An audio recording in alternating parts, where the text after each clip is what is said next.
সেইখিনি আমাৰ পৰা গাড়ী লৈ যায়। তেতিয়া দম্বলী মানি কৈছিল যে খিলঞ্জীয়া যিখিনি মানুহ আছে গোটেইখিনি মানুহে মাটি পাব, 1 কটা 5 লোচা কৰি বা 10 লোচা কৰি মাটি পাব, নহ'লে আমি বিল্ডিং বনাম, বিল্ডিঙৰ পৰা এটা এটা কৰি ফ্লেট দিয়া হ'ব।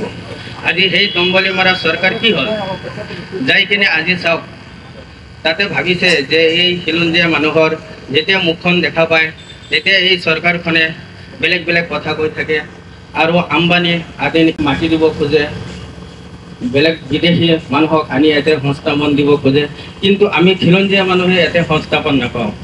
যেতিয়া আমি সংস্থাপন নাপাওঁ, আমাৰ মানুহখিনি মুখ দেখা পায়, তেতিয়া কি কয় যেনে আমি খিলঞ্জীয়া মানুহ নহয়, এইগিলা আমি অসমীয়া উচ্ছেদ কৰিছোঁ। সেই উচ্ছেদ কৰা মানুহখিনি আমি অসমীয়া হয় নে নহয় আৰু খিলঞ্জীয়া হয় নে নহয়, তেওঁ একবাৰ আমাৰ ফালে চাই একবাৰ চাওক, তেতিয়াহে গম পাব আমি খিলঞ্জীয়া হয় নে নহয়।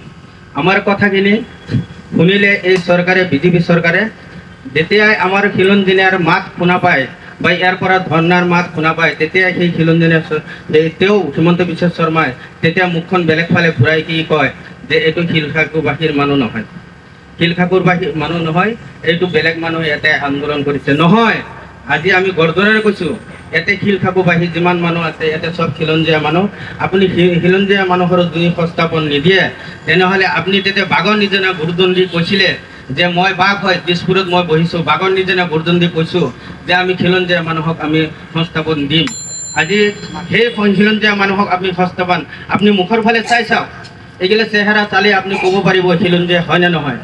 আৰু আপুনি বাঘৰ নিচিনা তাতে বহি আছে, কিন্তু জংঘলত বহুত ধৰণৰ বাঘ থাকে, তাৰ ভিতৰতো কিছুমান সৰু সৰু বহুত জন্তু থাকে। সেই জন্তু হ'ল কি হাইনা হৈ আপোনাৰ পৰা আমি মাটি কাঢ়ি হৈ আনিম, আমি হাইনা হৈ আপোনাৰ পৰা মাটি কাঢ়ি আনিম খিলঞ্জীয়া মানুহে। আপুনি ভাবিছে নেকি অকল জংঘলত এগন শ্বেয়াৰ থাকে বা ভাগ থাকে? নহয়, তাতে হাইনাও থাকে। হাইনা যেতিয়া উৎপাত আৰম্ভ হ'ব নহয়, তেতিয়াহ'লে এই জংঘলত কেতিয়াও বাঘ থাকিব নোৱাৰে।